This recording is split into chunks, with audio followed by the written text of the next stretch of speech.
think about the Olympics. I mean, it's the common example. There are both judges and coaches. Judges hold up numbers at the end. People cry. People are elated.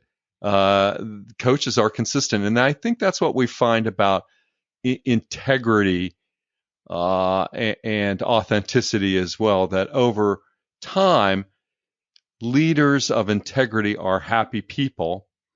And we know that correlates into people enjoy working for happier leaders. And I don't mean the kind of happiness that comes with the marriage or the birth of a child, but I mean a sustained optimistic outlook on life, despite how difficult it might be. This is the Rebel HR Podcast.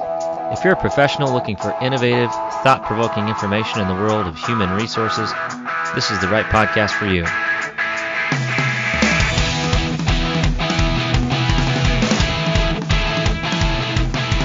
Rebel on, HR Rebels.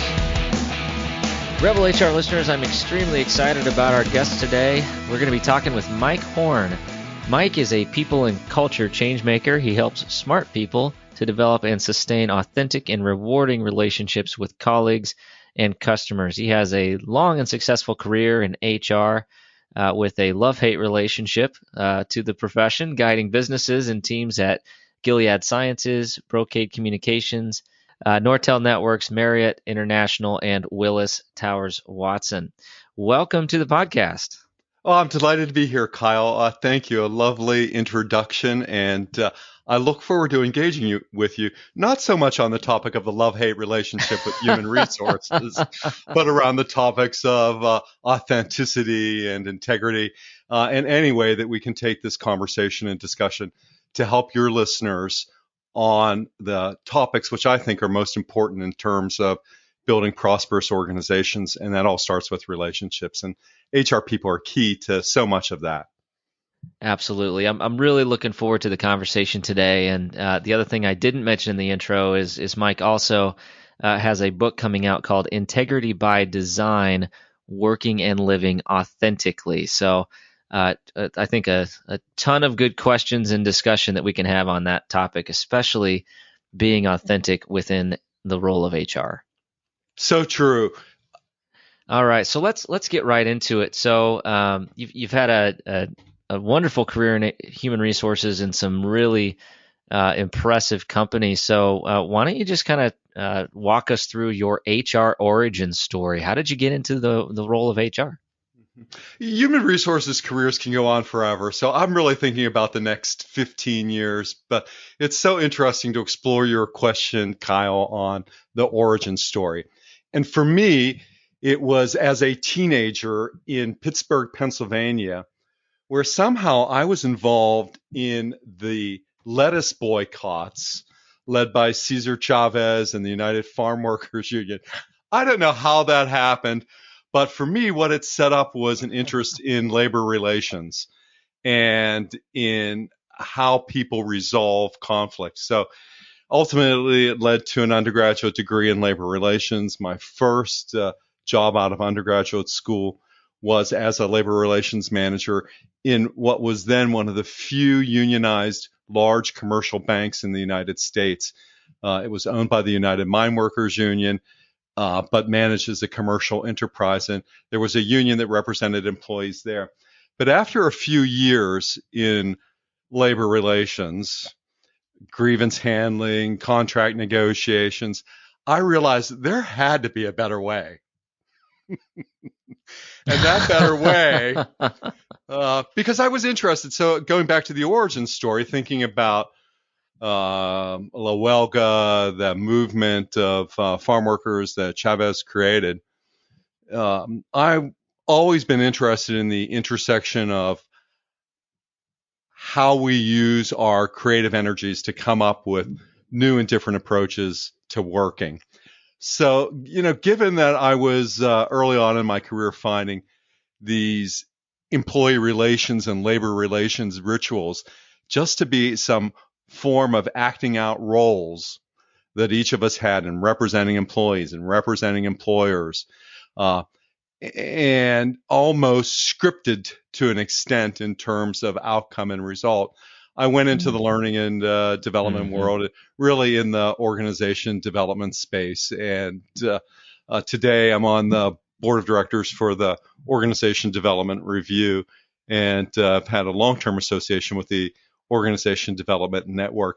I might be a reluctant human resources colleague. I mean, having spent so much of my career fighting human resources. But today, in my role leading human resources at Gilead Sciences for the research division, I couldn't imagine any better place for people interested in leading and changing and helping people to grow and develop organizations than to be in human resources. And that's why it's such a delight for me to think about our conversation today. Absolutely. And wow, what a fascinating trajectory of the career to go from the NLRB to right. to HR. I mean, it's yeah, it's kind of like playing both sides of the fence. But did you find the common ground in the middle? Well, I think yes, of course. And if I've learned anything, some of what I did at different points in my career was consulting to large corporations, HP, ExxonMobil, Darden Restaurants. And in all of those experiences, I think, training managers and leaders and interacting and engaging with them as a coach, what I've learned is that it's essential to look for common ground. And even when people don't think they can find it, often in an organizational context, what you can do is just keep looking up to the customer, right?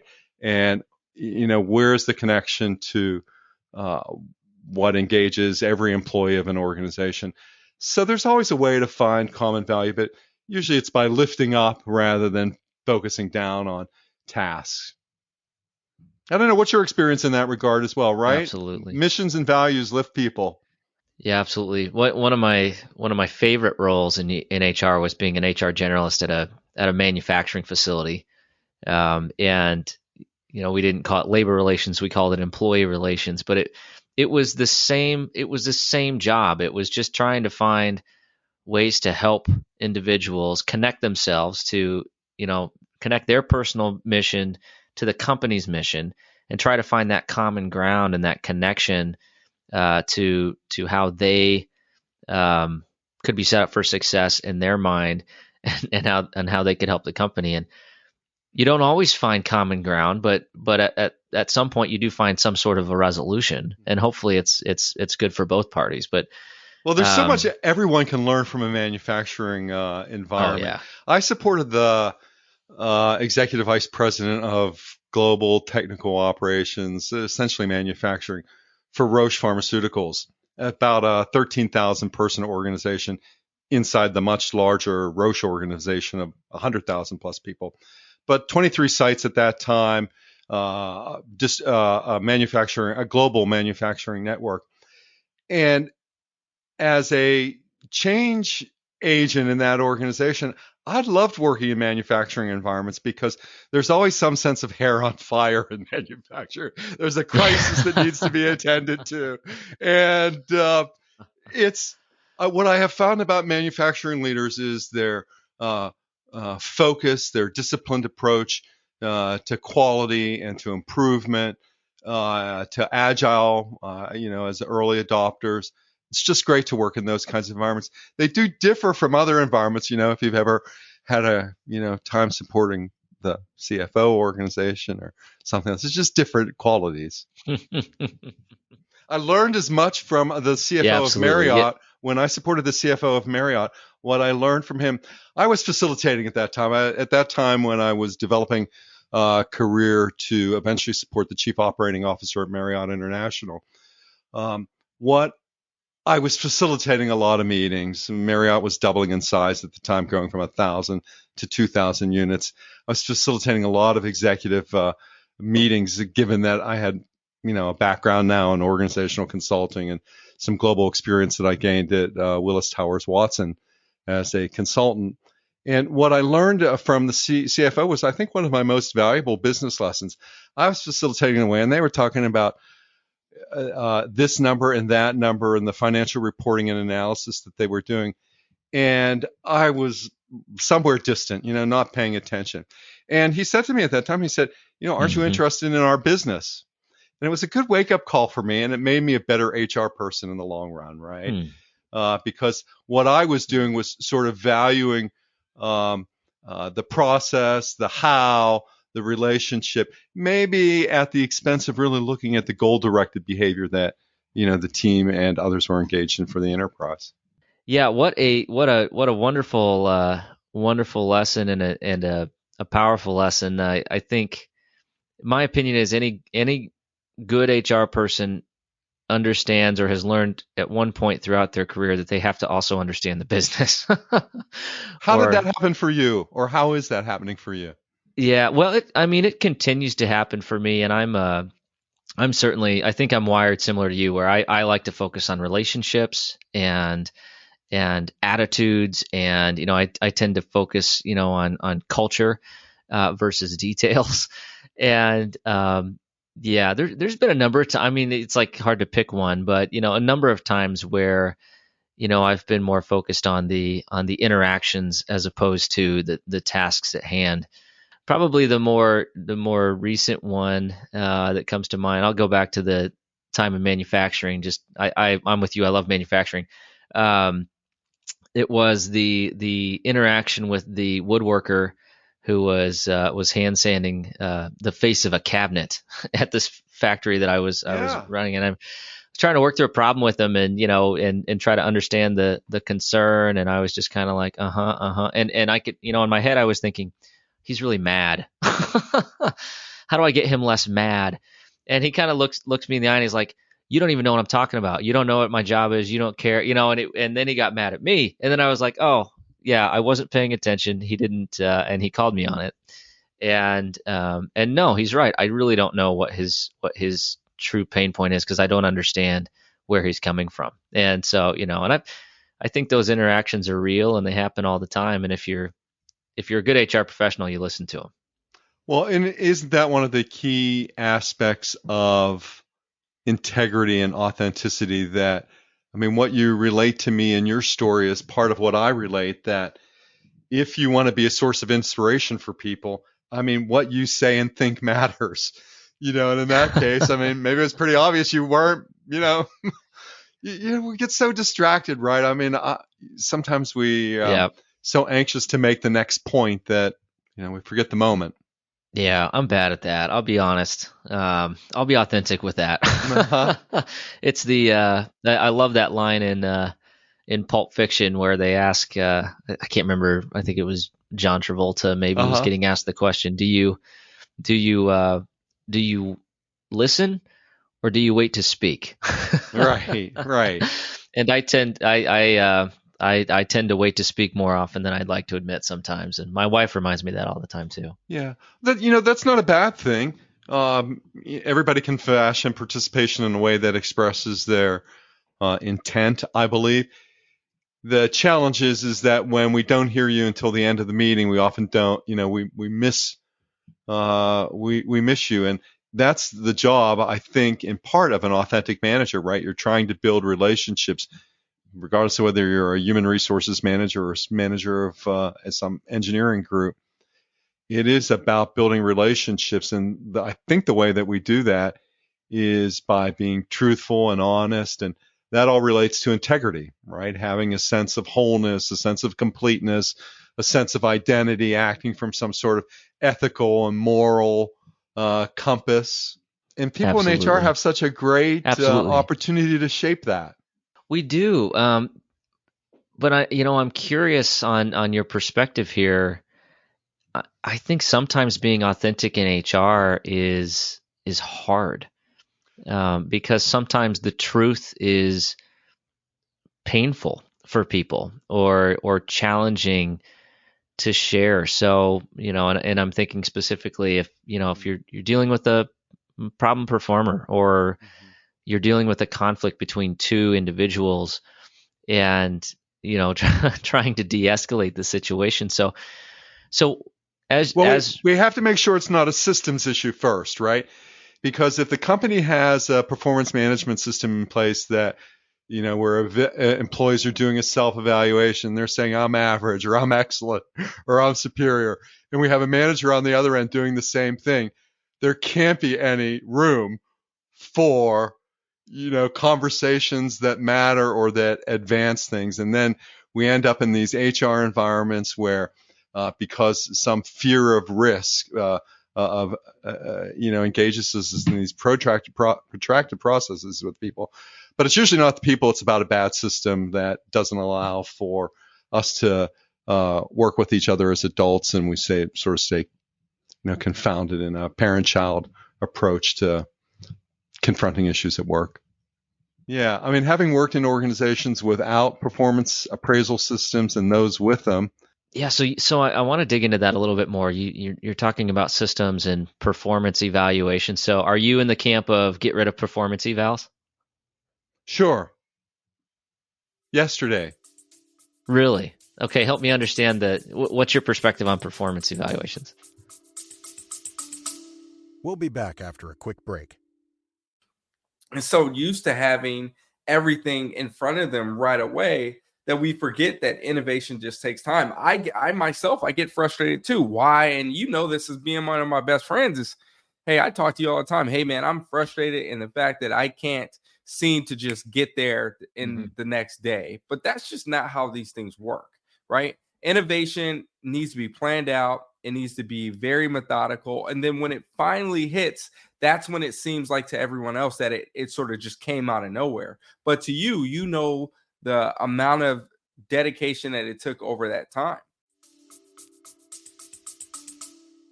They are for organizations where judgment is required, or where judgment is seen as the objective of management.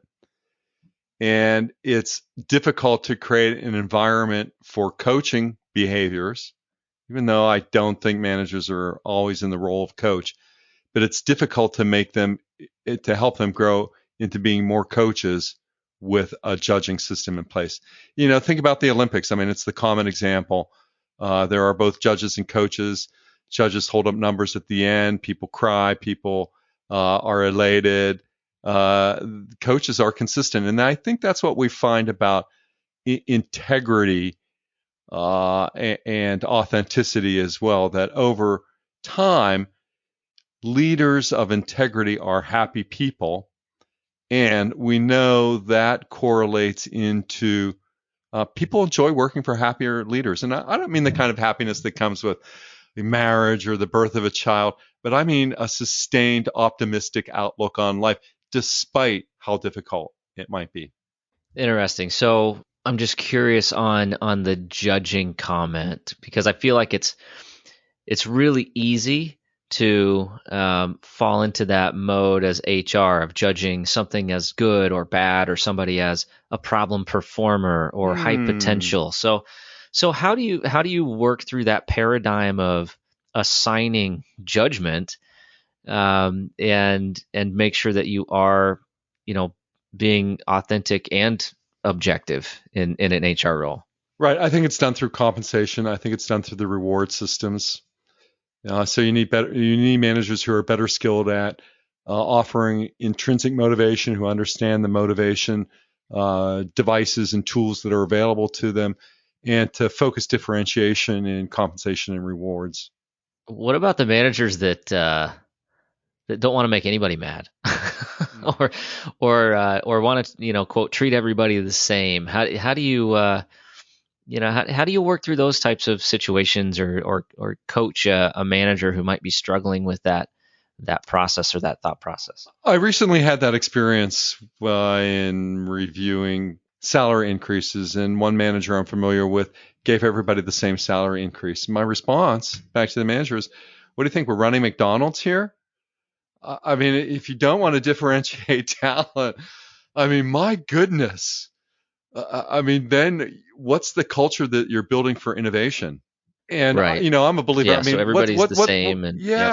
What's common about, organizations, Let me, one question that I've often asked my students is, what do organizations have in common, regardless of whether they're in the for-profit sector, the not-for-profit sector, whatever, sector of the economy that you might be working in? What's common to organizations? And really, the only thing that's common to most organizations is that they all expire. I mean, all organizations end. And it's really the ability of leaders with vision and with integrity that create and sustain organizations. Some of the research that I report in my book, Integrity by Design, Working and Living Authentically, available in April, is that companies that bear the name of their founders, like Marriott, like Roche, like Dell, with multiple exceptions, like the Mars company, like the Walmart, like the Waltons. You look at the returns of these companies generally that are attached to family names and some sort of values, and over time, their results are superior to other Fortune companies. It has a lot to do with values. Values shape integrity. Now, it doesn't mean that all of those families haven't been tested. Their integrity hasn't been tested. Michael Dell, that's a good example of one. I mean, I don't know how you feel about Walmart, but I mean, the results show that these companies have sustained value over time, and I think it has a lot to do with values. Tell me about a way that we can impact maybe a value that is unintentional, or I'm just thinking about those companies that aren't, don't have the name of the founder on the front of the billboard, and maybe have some cultural challenges. Is there a way to fix it? Do we just assume that the expiration date's coming and just move on with our lives? How do we approach that? Oh, for leaders to never stop working on their happiness. And I think that's around the push for authenticity. I think that's about the push for an effective blend. I think it's about the things that we all have to remain curious about around people and teams and organizations, because so many of the challenges that leaders face are enduring challenges, and those are the things to work on. And a foundation of values helps most people work on the enduring organizational challenges, and particularly the greatest challenge that all of us have, which is, how do we create places where people can do their best work? So you're telling me that the guy that hates his job isn't going to be authentic and culture building and instill trust in an organization? Oh, I think there are always, there's lots of ways that you can slice this in organizations, but we have to make progress where we can. And do I think that authentic leadership is for everyone? Clearly not, right? I mean, we have a long history, despite what we know from the social sciences, where where people are promoted based on their technical skills. The literature has been clear for 40 years that technical skills are not an indicator of managerial or leadership success, yet we persist. So, Kyle, I'm grateful for any small progress, right? I'm grateful for that manager of 2 or 3 or 4 people who's making a difference.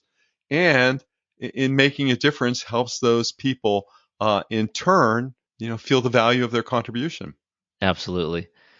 Yeah, I love that. I'm a big fan of rampant incrementalism. Just a little bit of progress every day, right? Right. 100%. Right. I think that's what creates engagement. Absolutely. It's the sense of progress, sense of moving forward with a mission. Right. Winning. Even if it's a little win, I'm with you. Yeah, sure. Yeah. Yeah. So one thing I want to explore a little bit about authenticity is it's one of those things that I preach to people. I'm with you, and especially in the context of talent acquisition and interviewing and career building. It's all about you really do need to be yourself in those types of scenarios so that you don't get into the wrong position Mm-hmm. for yourself or get into the wrong company for you and your personal goals. And one of the things I don't know about you, but I struggled, especially early in my career in HR, was that I almost had to compartmentalize the negative parts of HR, the Mm-hmm. terminations and Mm-hmm. performance management, corrective Mm-hmm. action, all the stuff that, Mass I layoffs, mean, laying off thousands of people. Yeah, I've been yeah. there. Uh-huh. Oh, yeah. So, it's almost like, and my coping mechanism was I had to, I almost had to flip a switch and become a different person to make it through that emotionally, because it's not something I wanted to do. So, and since that, I don't do that anymore.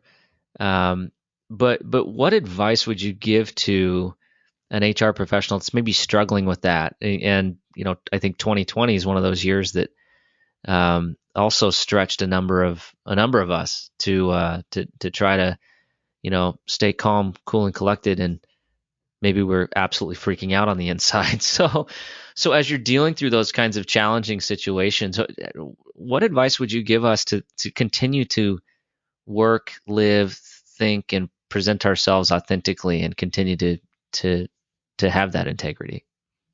I'm reminded of the first line in Scott Peck's book, The Road Less Traveled. And the first line is, life is difficult. So, next, what I'd say is that it takes both courage and resilience. And I believe those are renewable resources. People can renew those resources. HR leaders can renew those resources. The approaches will differ from one HR leader to another HR leader, but if a goal of authenticity is to have our words and actions match, then I think it often requires a lot of courage. It's the courage, just as you referred to earlier, Kyle, around the courage to address performance with an individual, the courage to work with present an opposing point of view. And in one other example, you had the courage to listen, right? And to that finisher. So all of that takes courage. And then beyond that, I think there is some, other advice that, maybe HR professionals could follow. And that would be, don't cheat, don't skimp, and strive to bring more of who you are to every situation. And part of that, that is not skimping or cheating on yourself. When those are out of balance, you need to find other solutions. If those are seriously out of balance, you need to find other organizations. And that is much easier said Great than done. advice. Or change the organization. The best way, as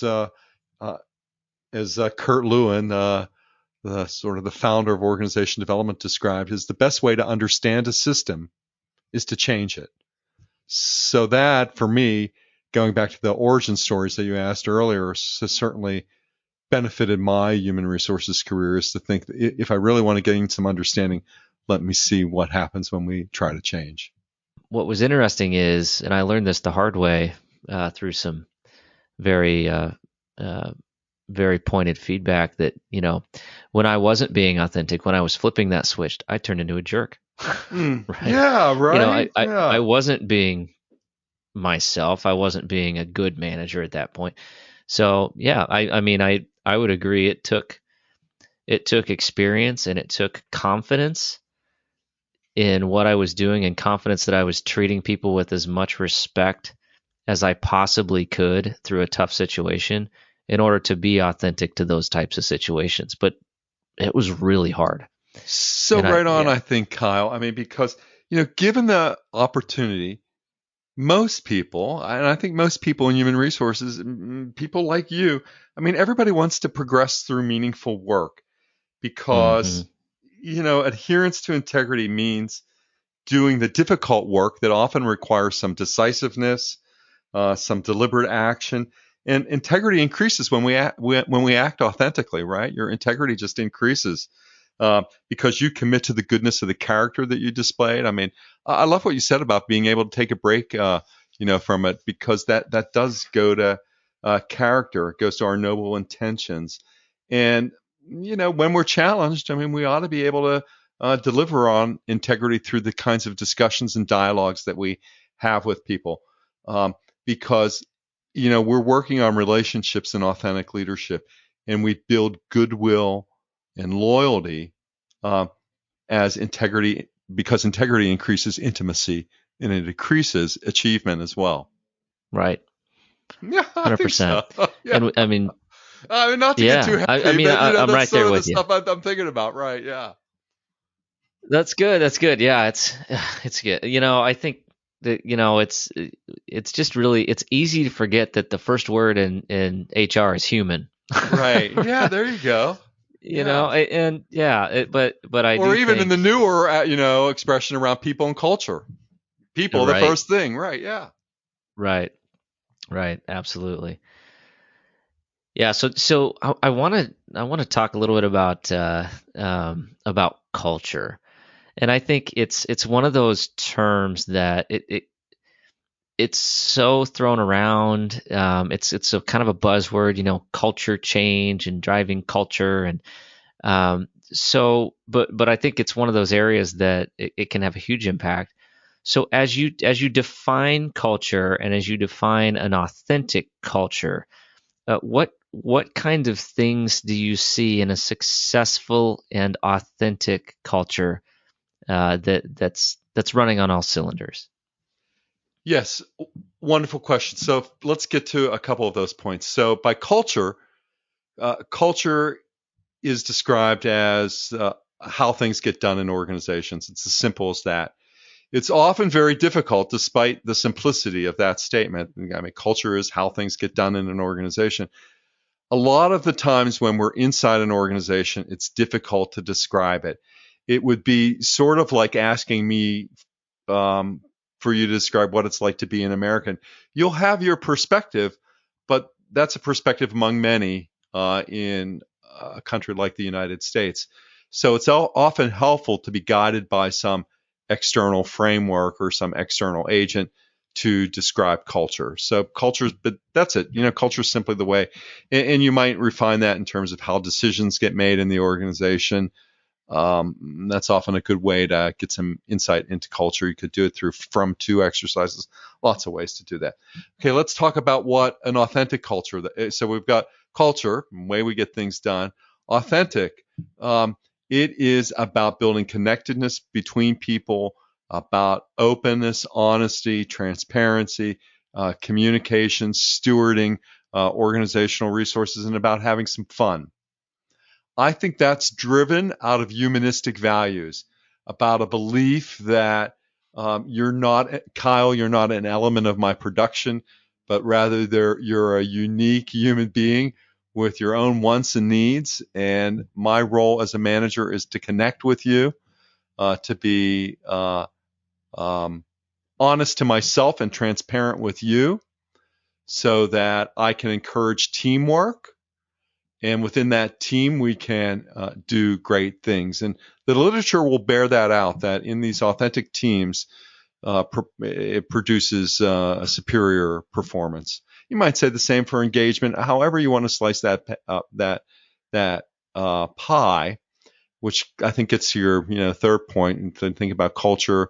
Here's what it is. Here's what an authentic culture is. And then what are the measures for that?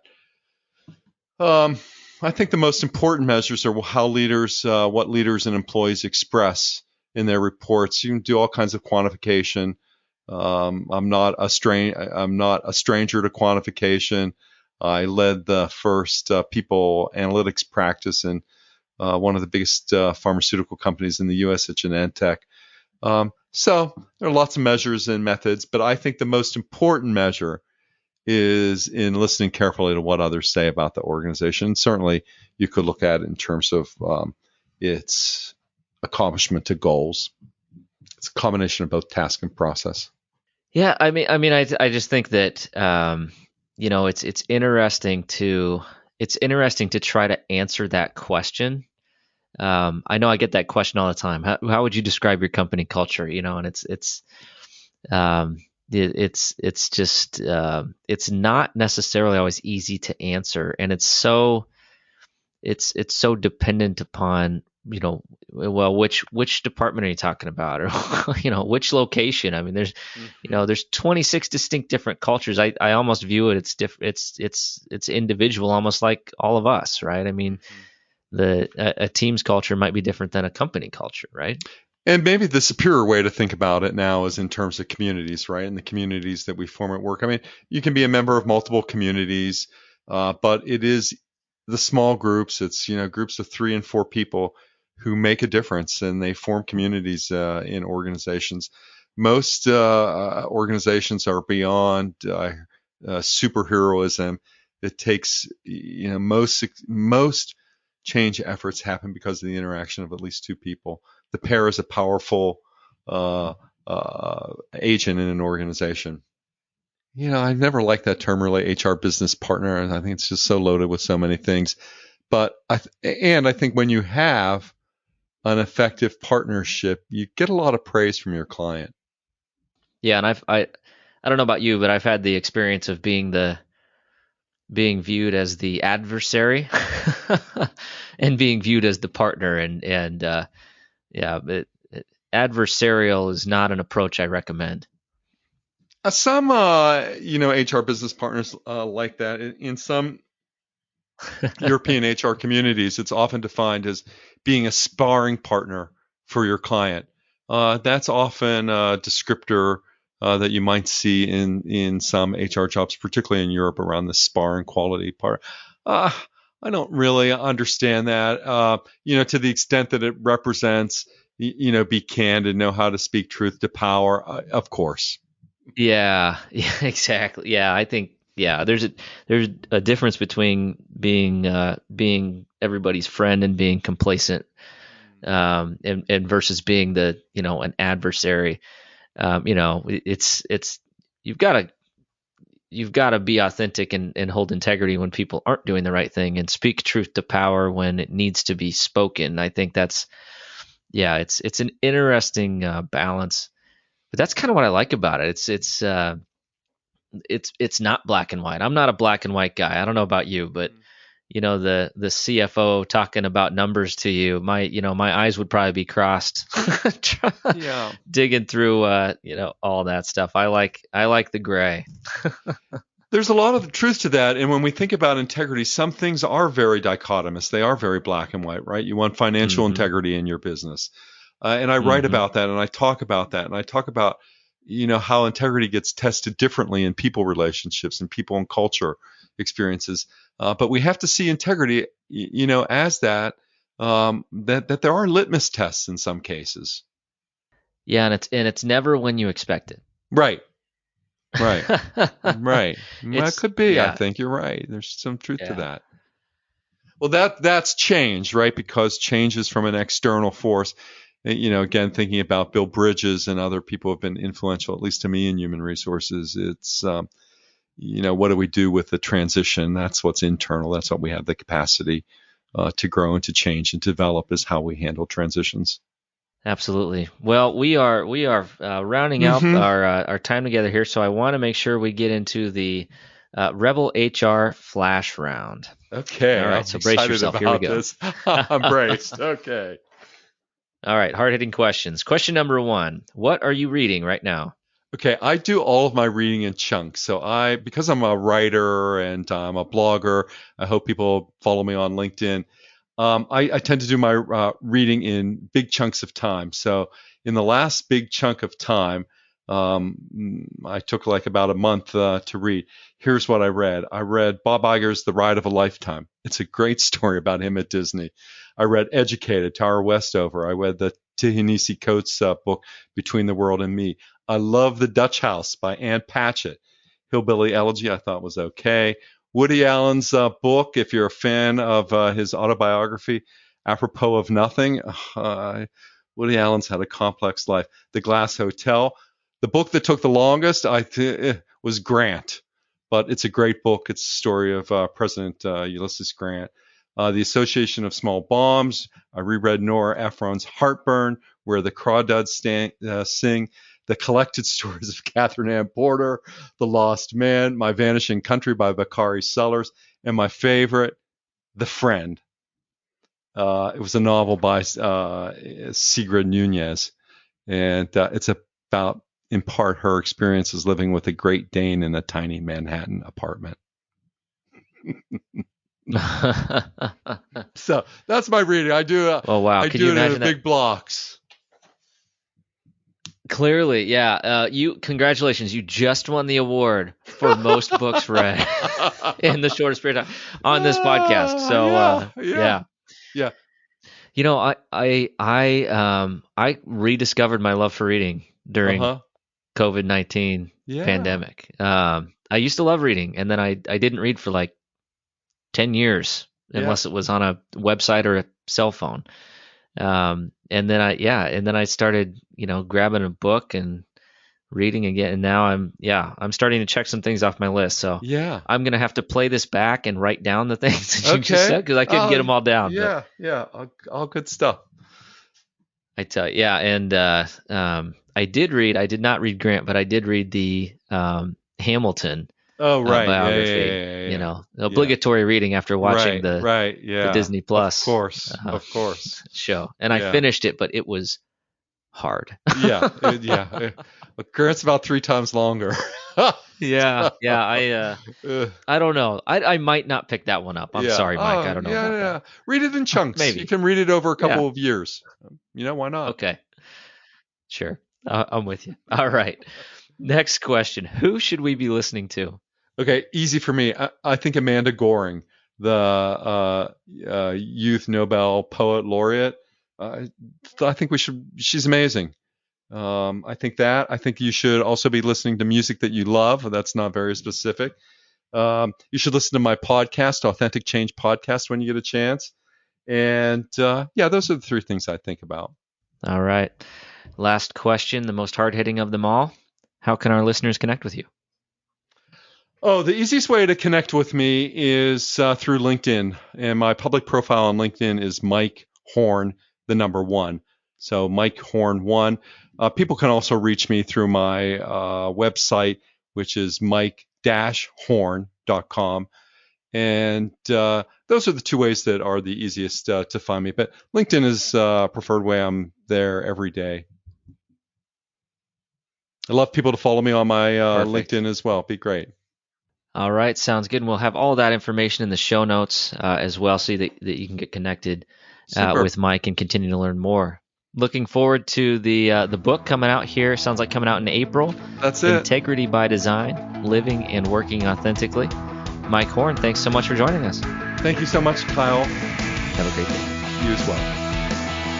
All right, that does it for the Rebel HR podcast. Big thank you to our guests. Follow us on Facebook at Rebel HR Podcast, Twitter at Rebel HR Guy, or see our website at rebelhumanresources.com. The views and opinions expressed by Rebel HR Podcast are those of the authors and do not necessarily reflect the official policy or position of any of the organizations that we represent. No animals were harmed during the filming of this podcast. Baby.